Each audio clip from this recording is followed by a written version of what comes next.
Dear children, welcome back to the class. How are you all? Have you understood the concept of the previous class? Are you ready for today's class? Let us enter into the class.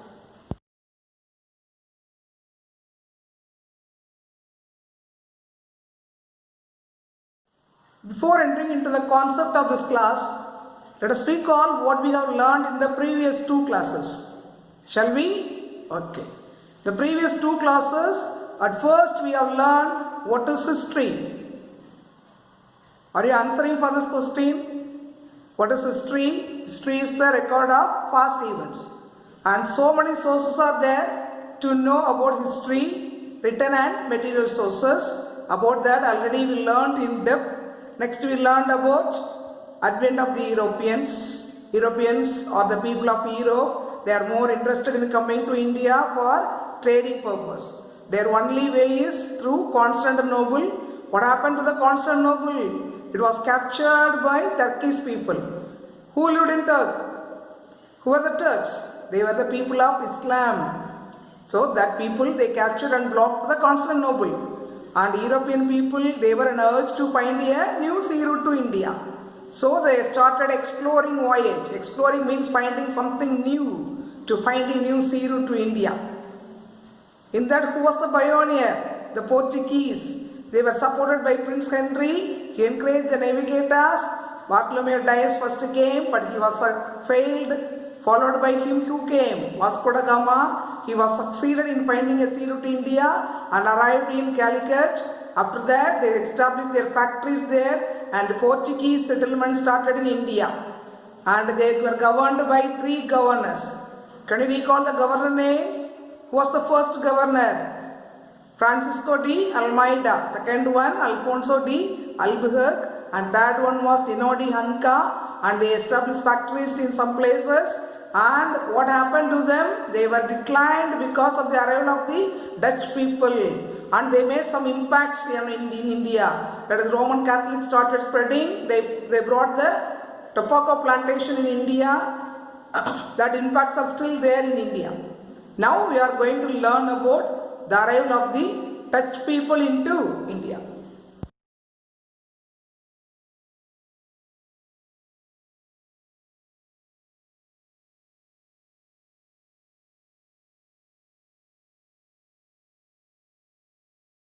Say about the Dutch in India. Dutch, who are these Dutch? The Dutch were the people of Netherlands. They came to India in 1602. On hearing about the prosperity of Portuguese and their trade in India, the Dutch people are so interested in coming to India. Who were the Dutch? They were the people of the Netherlands.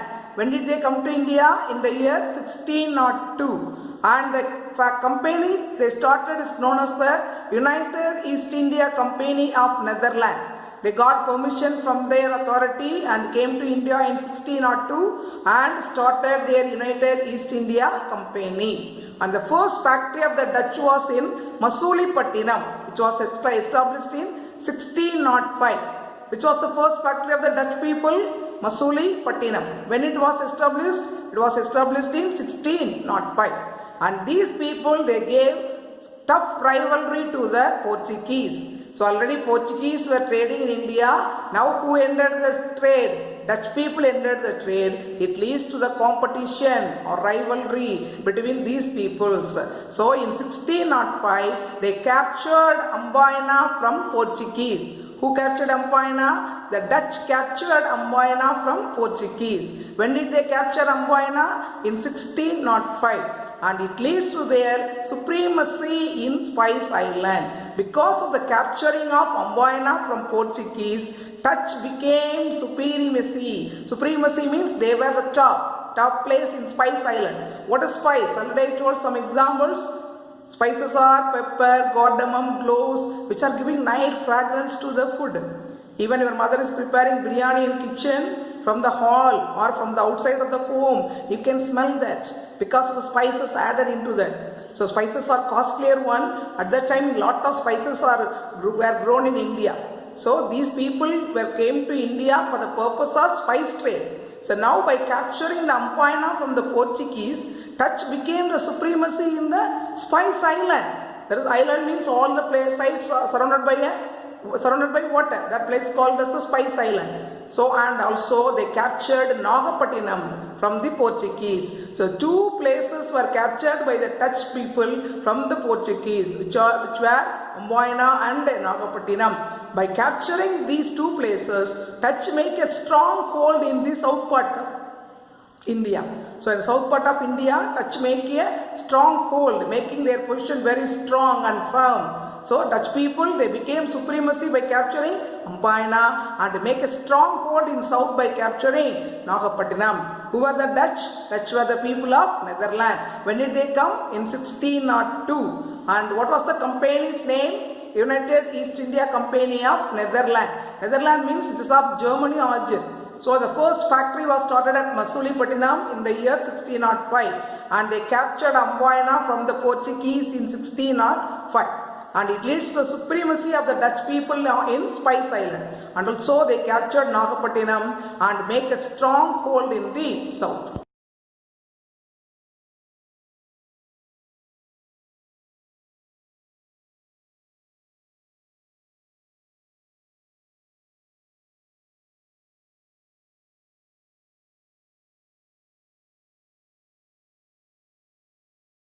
The Dutch, after made a strong hold in the south, they made Pulicat as their first headquarters. Which was the first headquarters of Dutch people? Pulicat. And next in 1690, they shifted their headquarters to Nagapattinam. Headquarters means the important place to discuss about the trade activities. All the dealings about the trade activities were discussed there. So their first Dutch people, the first headquarters was at Pulicat and second headquarters was at Nagapattinam. And what were the commodities they dealt with? That is, what are the commodities they are importing and exporting from India to their country? Commodities, that means goods. What does goods means? Already I told you that goods means the things which are dealt in trade or called by the name goods. So another name for goods is commodities. Commodities. Silk, cotton, indigo, spice and opium. You know what is silk? That is a cloth, costlier cloth. Cotton is also a type of cloth. Indigo is a type of plant which is used for making coloring. That was grown only in India at that time. And spice, already I told you what is that. And opium was a beverage. Beverage means a drink.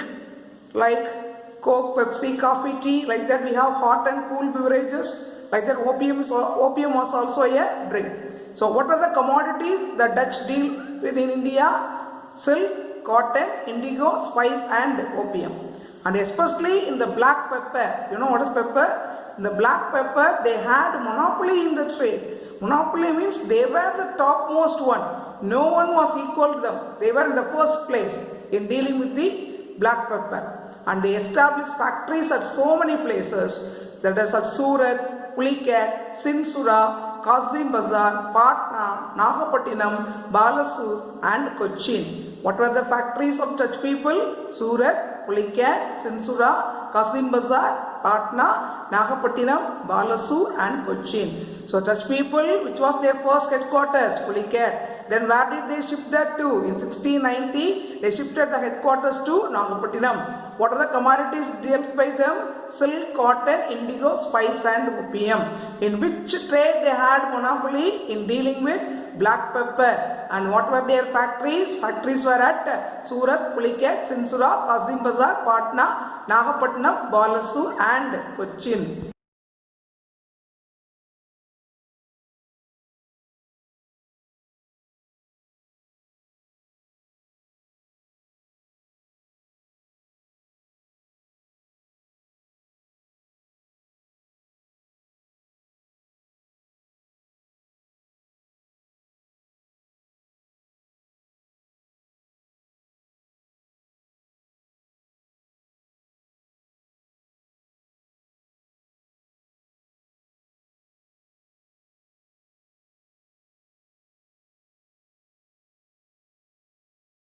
Meanwhile, the people of England, that is the British people, They were also started their factories in India. About the British, we will learn the next class. How did they start their industry, everything. But here it led to rivalry between the English East India Company and the Dutch people. Because English East India Company people, they were developing fast. That I will say in the next class. So here we are going to discuss about the rivalry between the English East India Company and the Dutch East India Company. So in 1623, the Dutch people, they very cruelly killed. Cruelly means very fiercely, very badly killed 10 English traders and also 9 Javanese. Not Japanese, Javanese. So in 1623, at the place of Ampaina, Dutch people, they very cruelly killed 10 English traders and 9 Javanese. So it was a very bad incident that happened to the English people by the Dutch people. It led to a battle of Badera between the English and the Dutch in India. So in 1759, because of the massacre means many people were killed by the Dutch people at Ampaina. It led to a war between the English and the Dutch people that was called as the Battle of Badera. In that Battle of Badera, the Dutch people were defeated by the English. In which battle the Dutch were defeated by the English? The Battle of Badera. When it was happened? It was happened in 1759. When did the Dutch people killed English and Javanese? In 1623. At where? It is in Ampaina. What was the incident known as Ampaina Massacre? Mass means many number of people. Scare means killed. So Dutch killed the English people.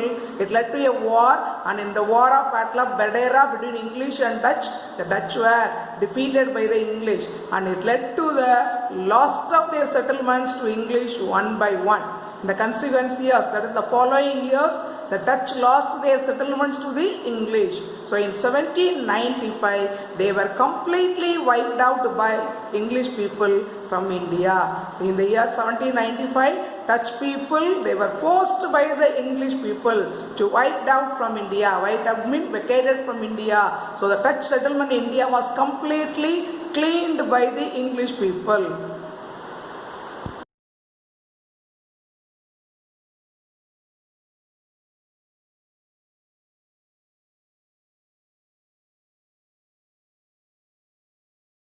Let us have a glance about the settlements of Dutch in Tamil Nadu. Dutch people, they were wiped out from India by the English people.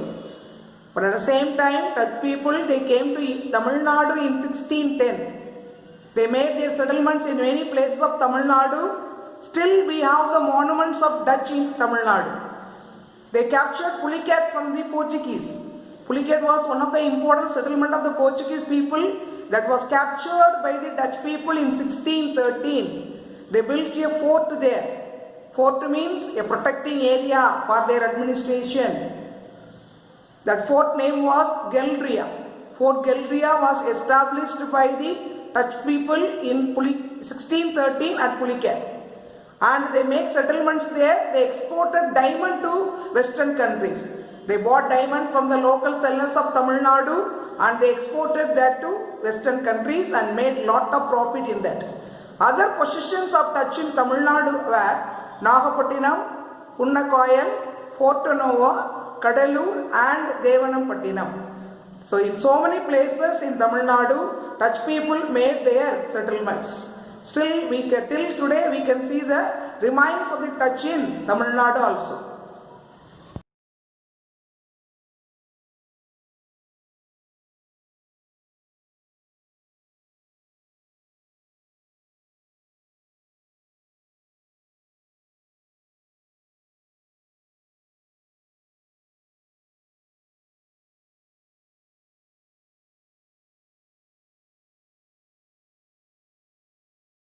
In this class, we have learned about the Dutch. They came to India in 1602. The United East India Company of Netherlands was started in the year. Their first factory was at Masulipatinam. It was constructed in 1605. And they captured Ampaina from the Portuguese and they became supremacy in Spice Islands. They captured Nagapattinam and made a stronghold in South India. And their first headquarters was Pulicat. they shifted the headquarters to Nagapattinam in 1690. And their important commodities they dealt with were silk, cotton, indigo, rice and opium. The Dutch people had a monopoly in trading of black pepper. And the important factories of the Dutch were Surat, Pulicat, Sinsura, Kasim Bazar, Patna, Nagapattinam, Balasur and Kochi. In the meantime, they had a rivalry with the East India Company of English. The English people also came to India. In 1623, there was a massacre by the Dutch people. It is 10 English traders and 9 Javanese were killed by the Dutch at a place called Ambaina. But the English got angry and they defeated the Dutch in the war of Battle of Bedera in 1759. So the Dutch were slowly, one by one, they lost their settlements to the English and they were completely wiped out from India in 1795. Dutch has an important role in Tamil Nadu also. Dutch settlements are there, still there in Tamil Nadu. We have the monuments. They came to Tamil Nadu in 1610. And Fort Galria was the important fort constructed by them at Pulicat. Pulicat was captured by Dutch from the Portuguese people in 1613. And their main work was exporting of diamond to western countries, and other important positions of the Dutch in Tamil Nadu are Nagapattinam, Punnakayam, Porto Novo, Kadalur and Devanapattinam.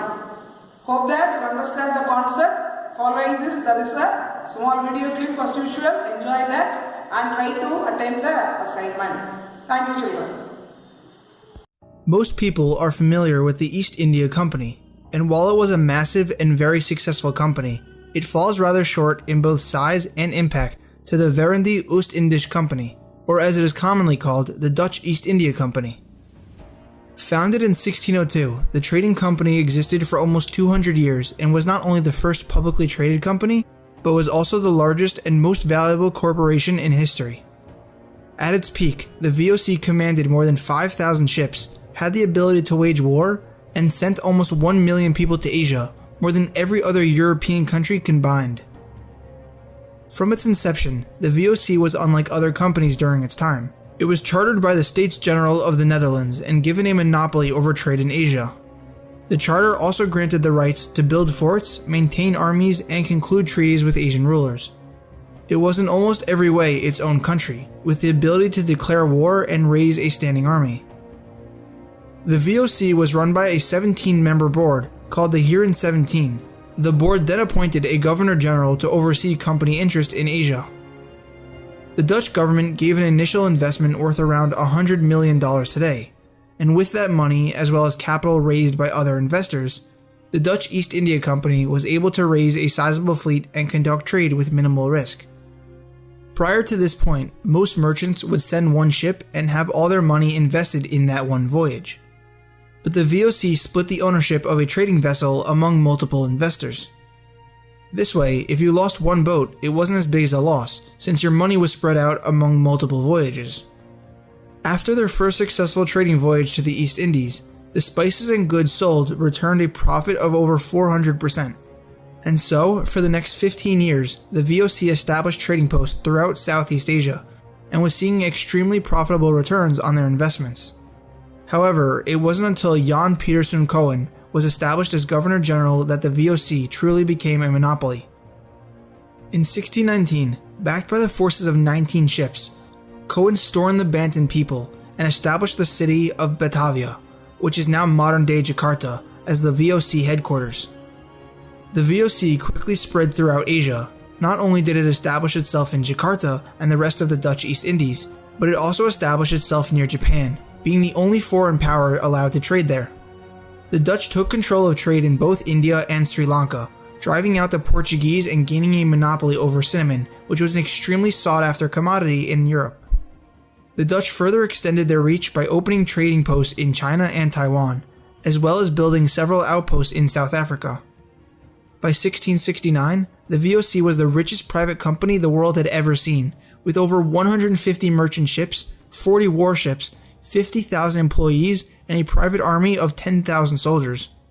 It was also around now that the VOC started to see its decline, as the Dutch had been expelled from Taiwan and were seeing increased competition from other European powers.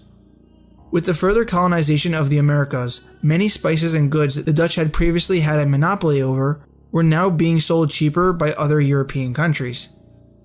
Throughout the 18th century, The company struggled to maintain their trade monopolies and also suffered from poor financial decisions. Money was being paid to high officials and investors rather than being reinvested into the company.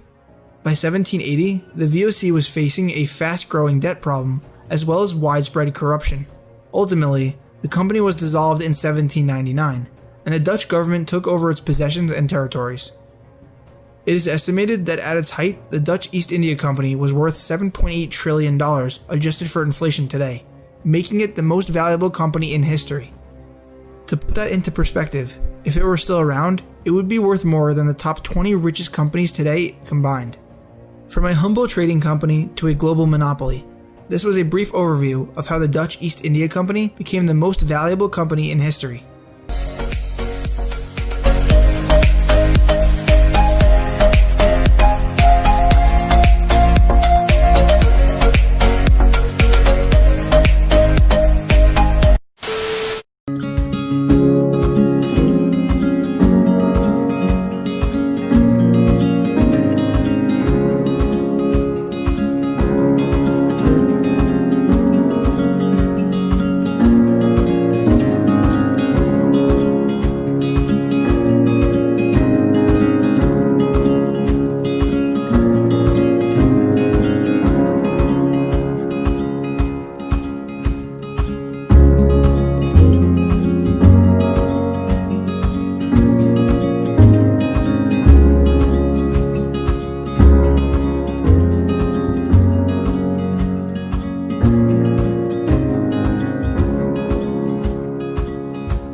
The Dutch Cemetery.